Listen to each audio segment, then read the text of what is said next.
ಅಲ್ಲ, ನಿನ್ನನ್ನು ಎಲ್ಲರೂ ಪ್ರೀತಿಸ್ತಾರೆ. ಯಾವುದೋ ಸಮಸ್ಯೆ ಬಂತು ಅಂತ ದೂರ ಆಗೋದು, ಮನೆ ಬಿಟ್ಟು ಹೋಗೋದು ಸೊಲ್ಯೂಷನ್ ಅಲ್ಲ.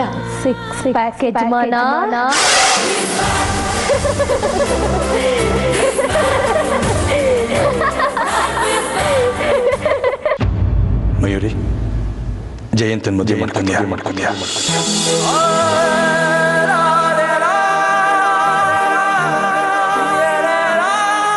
ಮನಸ್ಸು ಅಂದ್ರೆ ಅಷ್ಟು ಸುಲಭನ?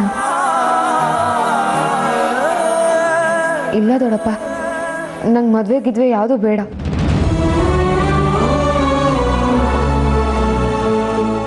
ದೊಡ್ಡಪ್ಪ, ಈಗ ಯಾಕೆ ಈ ವಿಷಯ? ನಾನೇನಾದ್ರೂ ನಿಮಗೆ ಭಾರ ಆದ್ನಾ?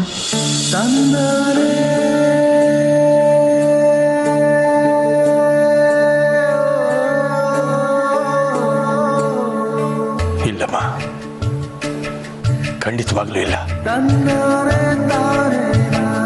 ಯಾವ ಕಾರಣಕ್ಕೂ ಆ ಥರದ ನಿರ್ಧಾರಕ್ಕೆ ಬರಬೇಡ ಮಯೂರಿ. ನೀನೇನೋ ಓದಬೇಕು, ಸಾಧಿಸಬೇಕು ಅಂತಿದ್ಯಲ್ಲ, ನೀನು ಆ ಗುರಿ ತಲುಪಬೇಕು ಅನ್ನೋದು ನನ್ನ ಆಸೆನಮ್ಮ. ತಪ್ಪು ತಿಳ್ಕೊಬೇಡಿ ದೊಡ್ಡಪ್ಪ, ನಾನು ಬೇಡ ಅನ್ನೋದಕ್ಕೂ ಕಾರಣ ಇದೆ. ರುಕ್ಮಿಣಿಯವ್ರು ತೀರ್ಕೊಂಡಿದ್ದ ಸಿಚುವೇಶನ್ ನೆನೆಸ್ಕೊಂಡ್ರೆ ಭಯ ಆಗತ್ತೆ.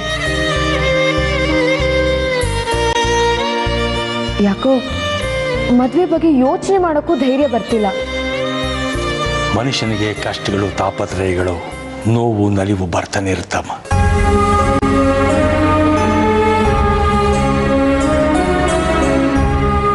ಅದನ್ನೇ ಕಾರಣ ಇಟ್ಕೊಂಡು ಯಾವ ನಿರ್ಧಾರಕ್ಕೆ ಬರೋದು ತಪ್ಪು.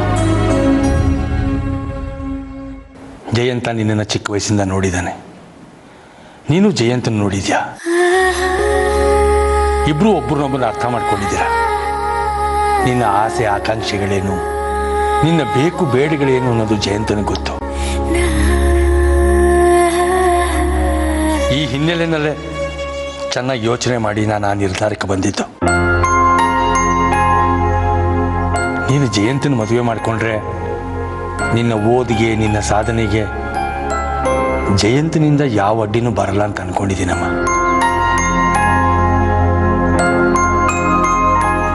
ಯೋಚನೆ ಮಾಡಕ್ಕೆ ಟ್ರೈ ಮಾಡ್ತೀನಿ ದೊಡ್ಡಪ್ಪ.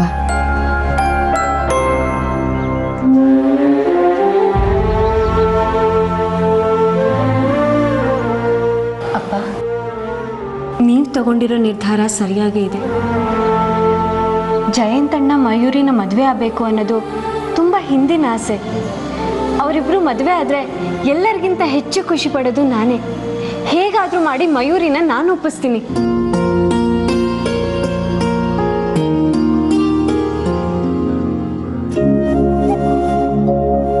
ಅಷ್ಟು ಮಾಡಮ್ಮ.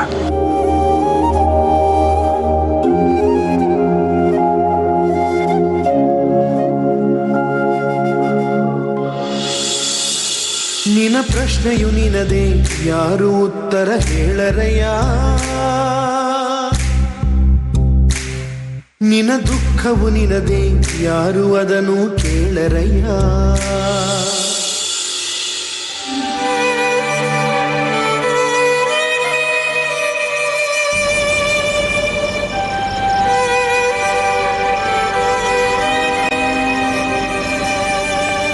ಮಯೂರಿ, ಇನ್ನೂ ಏನು ಯೋಚನೆ ಮಾಡ್ತಾ ಇದೆಯಾ? ಅಪ್ಪ ಹೇಳಿದ್ದು ಸರಿ ತಾನೆ? ಮೇಘ, ಮದುವೆ ಆಗುವಂತ ತಕ್ಷಣ ಒಪ್ಕೊಳ್ಳೋಕ್ಕೆ ಸಾಧ್ಯನಾ? ನಿನಗೆ ಗೊತ್ತು ತಾನೆ ಏನೆಲ್ಲ ಆಗಿದೆ, ಏನೆಲ್ಲ ಅನುಭವಿಸಿದ್ದೀನಿ ಅಂತ. ಅದೆಲ್ಲ ಮುಗ್ದು ಹೋದ ಅಧ್ಯಾಯ. ಈಗೆಲ್ಲ ಸರಿ ಹೋಗಿದೆಯಲ್ಲ. ಜಯಂತಣ್ಣನ ಮದುವೆ ಆಗೋಕ್ಕೆ ಯಾವ ಅಡ್ಡಿ ಆತಂಕನೂ ಇಲ್ಲ. ಲರ್ನ್ ಫ್ರಮ್ ಯುವರ್ ಮಿಸ್ಟೇಕ್ಸ್ ಅಂತಾರೆ. ಪದೇ ಪದೇ ಅದೇ ತಪ್ಪನ್ನು ಮಾಡೋದಾ? ನನಗೆ ಮದುವೆನೇ ಬೇಡ ಅಂತ ಅನ್ಸ್ಬಿಟ್ಟಿದೆ. ಬೇರೆ ಹುಡುಗರು ಅನ್ನೋ ಕಾರಣಕ್ಕೆ ತಾನೇ ನಾವು ಮದುವೆ ಬೇಡ ಅಂದಿದ್ದು. ಈಗ ರಾಹುಲ್ ನಿರಪರಾಧಿ ಅಂತ ಪ್ರೂವ್ ಆಗಿದೆ. ಅದರ ಬಗ್ಗೆ ಅಪ್ಪಂಗೂ ಸಮಾಧಾನ ಇದೆ. ನಿಮ್ಗೆ ಜಯಂತಣ್ಣಂಗೆ ಮದುವೆ ಮಾಡೋಕ್ಕೂ ಅಪ್ಪ ರೆಡಿ ಇದ್ದಾರೆ. ಎಲ್ಲ ಪ್ರಾಬ್ಲಮ್ ಸಾಲ್ವ್ ಆಯ್ತಲ್ಲ, ಇನ್ನೇನಿದೆ ಹೇಳು? ಮೇಘ, ಅದು ಬೇಡ ಅನ್ಬೇಡ ಪ್ಲೀಸ್ ಕಣೆ.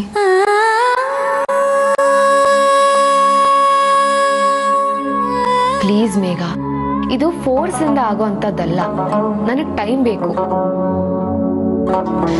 ಮತ್ತೆ ಅದೇ ರಾಗನ?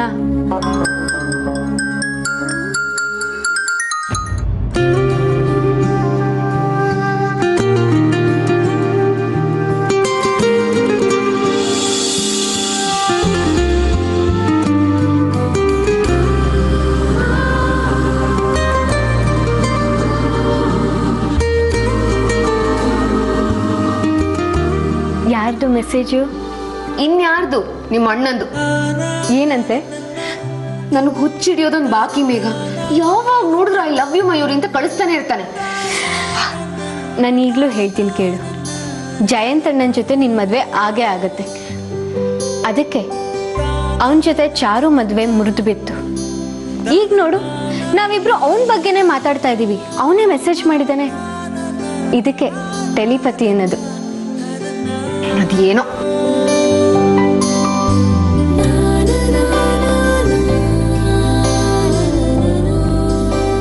ಸಾರಿ ಮಯೂರಿ.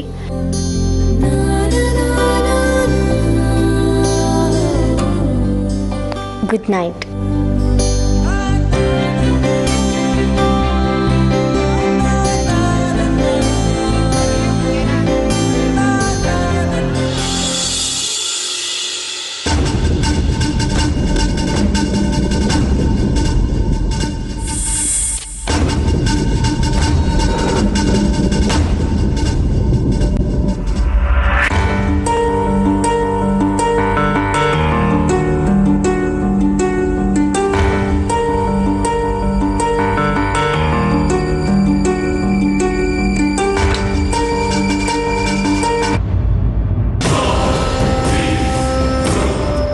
ನಾನು ಫೋನ್ ಮಾಡಿದ್ರೆ ರಿಸೀವ್ ಮಾಡಲ್ಲ ಅಂತ್ಯಾ?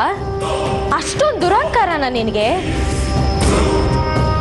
ಮದುವೆ ನಿಂತು ಹೋಯ್ತು ಅಂತ ನಾನು ಸುಮ್ಮನೆ ಇರ್ತೀನಿ ಅನ್ಕೊಂಡಿದ್ಯಾ? ನೋ ನೋ ಜಯಂತ್, ನೀನ್ ಯಾವತ್ತಿದ್ರೂ ನನಗೆ ಸೇರ್ಬೇಕು. ನಾನು ನಿನ್ನನ್ನು ಅಷ್ಟು ಸುಲಭವಾಗಿ ಬಿಡಲ್ಲ. ನಾನು ತಂದಿರೋ ತಾಳಿ ನೀನೇ ನಿನ್ನ ಕೈಯಾರ ನನ್ನ ಕುತ್ತಿಗೆ ಕಟ್ಟಬೇಕು. ಅಲ್ಲಿ ತನಕ ನಾನು ನಿನ್ನನ್ನು ಬಿಡಲ್ಲ. ನಿನ್ನನ್ನು ನನ್ನ ಕಡೆ ಸೆಳ್ಕೊಳ್ಳೋಕ್ಕೆ ನನ್ನ ಹತ್ರ ಬೇಕಾದಷ್ಟು ಐಡಿಯಾಗಳಿದೆ. ಅವ್ರ ಅಮ್ಮ ಸತ್ತು ಹೋದ್ರು ಇನ್ನವಳ ಆಟಗಳು ಏನೂ ನಡೆಯಲ್ಲ ಅಂತ ಅನ್ಕೊಂಡ್ಬಿಡ್ಬೇಡ. ನಾನು ಸತ್ರು ಸರಿ, ನನ್ನ ಆತ್ಮ ನಿನ್ನ ಹಿಂದೆನೇ ಸುತ್ತುತ್ತಾ ಇರುತ್ತೆ. ನೀನೇ ನನ್ನ ಗಂಡ ಅಂತ ಒಪ್ಕೊಂಡಾಗಿದೆ. ನನಗೆ ಕ್ಯಾನ್ಸರ್ ಇಲ್ಲ ಅನ್ನೋ ವಿಷಯ ನಿಮಗೆ ಗೊತ್ತಿರ್ಬೋದು, ಆದರೆ ನನ್ನ ಮನಸ್ಸಲ್ಲಿರೋ ಪ್ರೀತಿ, ಹಠ, ಮದುವೆ ಅನ್ನೋದು ನಿಜವಾದ ಕ್ಯಾನ್ಸರ್ ಇದ್ದ ಹಾಗೆ. ಅದಕ್ಕೆ ಯಾವ ಔಷಧಿನೂ ಇಲ್ಲ. ಮದುವೆನೇ ದಾರಿ.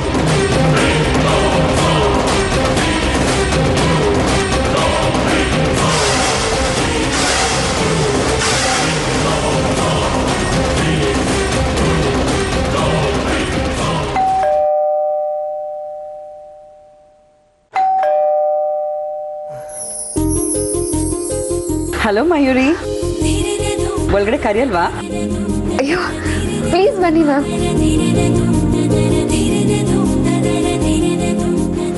ಬನ್ನಿ. ಮೇಘ, ದೊಡ್ಡಪ್ಪ.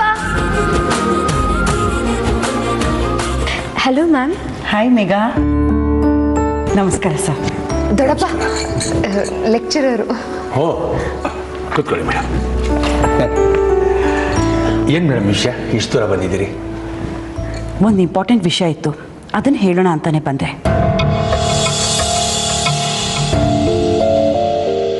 ಇಂಪಾರ್ಟೆಂಟ್ ವಿಷಯನಾ? ಏನು ಮೇಡಮ್ ಅದು? ಇಷ್ಟೊಂದು ಗಾಬರಿ ಆಗೋಂಥದ್ದು ಏನೂ ಇಲ್ಲ. You should be really proud of your daughters.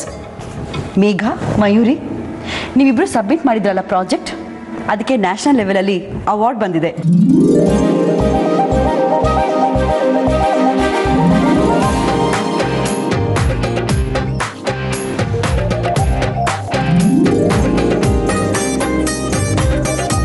ಇಷ್ಟೊಂದು ಶಾರ್ಟ್ ಟೈಮ್ನಲ್ಲಿ ಇಂಥ ಒಳ್ಳೆ ಪ್ರಾಜೆಕ್ಟ್ ಮಾಡಿರೋದಕ್ಕೆ ನಿಮ್ಮಿಬ್ಬರಿಗೂ ಕಂಗ್ರ್ಯಾಚುಲೇಷನ್ಸ್.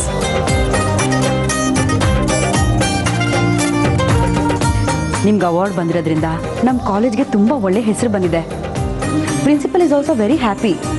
ನೀವಿಬ್ಬರು ಬೇರೆ ಯಾವುದಾದ್ರು ಪ್ರಾಜೆಕ್ಟ್ ಮಾಡೋದಾದರೆ ಕಾಲೇಜ್ ಕಡೆಯಿಂದನೇ ಸ್ಪಾನ್ಸರ್ ಮಾಡಿಸ್ತೀನಿ ಅಂತ ಹೇಳಿದ್ದಾರೆ.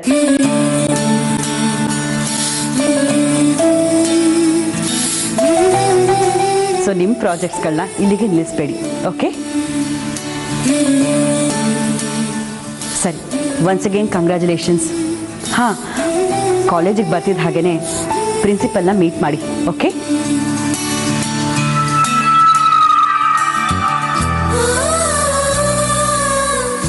ಗುಡ್ ಲಕ್, ನಿಮ್ಮಿಬ್ಬರಿಗೂ ಒಳ್ಳೇದಾಗಲಿ. ನಾನಿನ್ನು ಬರ್ತೀನಿ ಸರ್.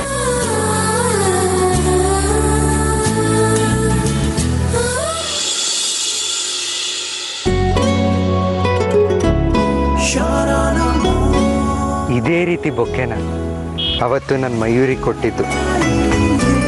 ಫಸ್ಟ್ ಟೈಮ್ ನನ್ನ ಪ್ರೀತಿನ ಅವಳ ಹತ್ರ ಹೇಳ್ಕೊಂಡಿದ್ದು. ಅವಳು ಅಷ್ಟೆ ನಗ್ತಾ ನಗ್ತಾ ನನ್ನ ಪ್ರೀತಿನ ಒಪ್ಕೊಂಡ್ಳು. You really great Mayuri. ನಿನ್ನ ಆಸೆನ ಕನಸನ್ನ ಕೊನೆಗೂ ನೀನು ತಲುಪಿಬಿಟ್ಟು ಈ ಬೊಕ್ಕೆನ ಕೊಟ್ಟು ಡಿಫ್ರೆಂಟಾಗಿ ವಿಶ್ ಮಾಡಬೇಕು. ಮಾಡ್ತೀನಿ.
ಯಾಕತೆ ಮರ್ತ್ಬಿಟ್ರಾ?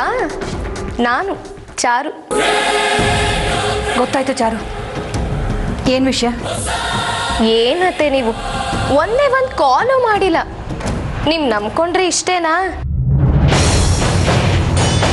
ಇಷ್ಟು ಬೇಗ ನನ್ನನ್ನು ದೂರ ಮಾಡಿಬಿಟ್ರೆ ಹೇಗತ್ತೆ? ನಾನೇನು ತಪ್ಪು ಮಾಡಿದೆ? ಅಷ್ಟಕ್ಕೂ ಆ ನಾಟಕ ಆಡಿದ್ದು ಯಾಕೆ ಗೊತ್ತಾ?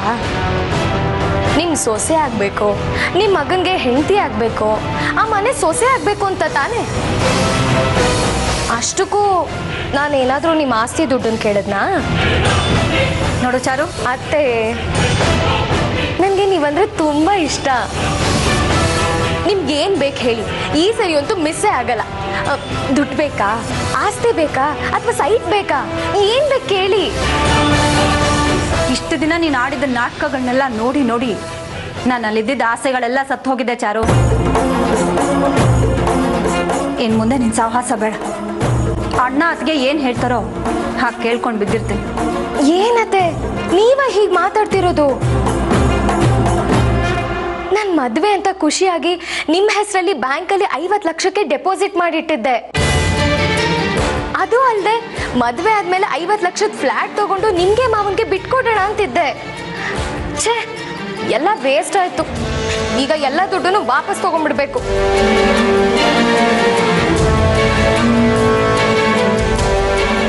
ಅತ್ತೆ ಯೋಚನೆ ಮಾಡಿ ಹೇಳಿ, ಇನ್ನೂ ಟೈಮ್ ಇದೆಯಲ್ಲ. ಅತ್ತೆ ಇನ್ನೊಂದು ಮಾತು, ನಮ್ಮ ಲೈಫ್ ನಮಗೆ ಅಲ್ವಾ? ಅಷ್ಟಕ್ಕೂ ಆ ಮಯೂರಿ ಸೈಡಿಂದ ನಿಮ್ಗೆ ಏನು ಸಿಕ್ಕಿದೆ? ಅತ್ತೆ ಅತ್ತೆ ಅನ್ನೋದು ಬಿಟ್ರೆ ಇನ್ನೇನೂ ಸಿಕ್ಕಿಲ್ಲ. ಅತ್ತೆ ಎಷ್ಟು ದಿನ ಅಂತ ಮಾವನ ಹತ್ರನೇ ದುಡ್ಡು ತಗೊಂತಿರ್ತೀರಾ? ನಿಮ್ದು ಅಂತ ನಿಮಗೆ ದುಡ್ಡಿರ್ಬೇಕಲ್ವಾ? ನಾನು ಹೇಳೋಷ್ಟು ಹೇಳಿದ್ದೀನಿ, ಅದ್ರ ಮೇಲೆ ನಿಮ್ಮಿಷ್ಟ. ಸರಿ, ಯೋಚನೆ ಮಾಡ್ತೀನಿ.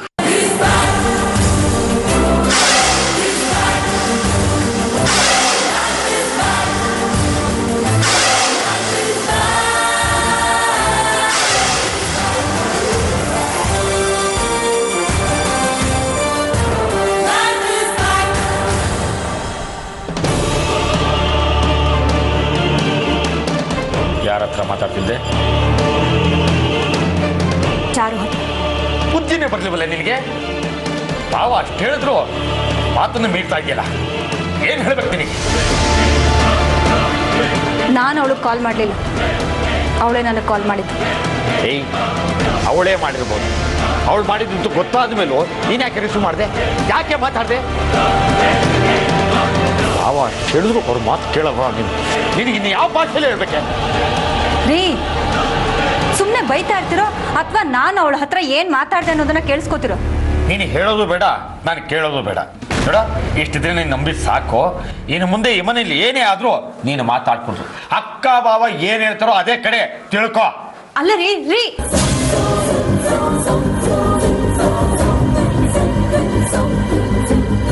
ಇಷ್ಟು ದಿನ ಚಾರು ಜೊತೆ ಸೇರ್ಕೊಂಡು ನಾನು ಆಡಿದ್ದ ಆಟಗಳಿಗೆ ಆ ದೇವರು ನನಗೆ ಸರಿಯಾದ ಶಿಕ್ಷೆ ಕೊಡ್ತಿದ್ದಾನೆ. ನಾನು ಬದಲಾಗಿದ್ದೀನಿ ಅಂದರೂ ನನ್ನವ್ರು ಯಾರು ಅದನ್ನು ನಂಬಲ್ಲ.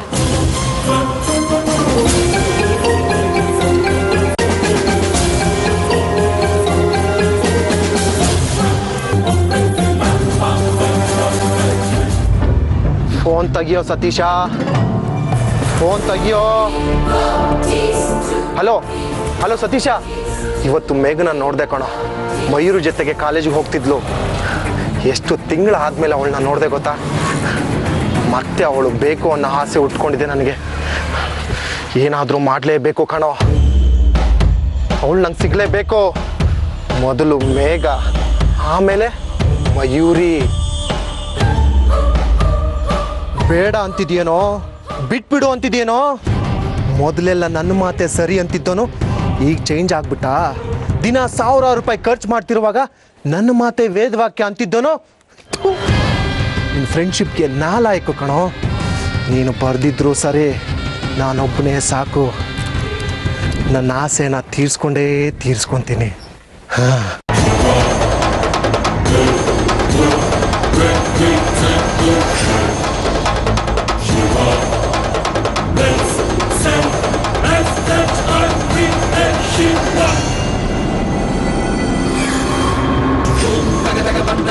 ಢಂ ಢಂ ಢಮರುಗ ರುದ್ರ ತಾಂಡವ ನೆತ್ತಿ ಕಂಡವ ಕಾಲ ಭೈರವ ಬಂ ಬಂ ಬಂ ಬಂ ಭೋಲೆನಾಥ ಶಿವ ಜಗದಗ ಬಂದನ ಶಿವ ಢಂ ಢಂ ಢಮರುಗ ರುದ್ರ ತಾಂಡವ ನೆತ್ತಿ ಕಂಡವ ಕಾಲ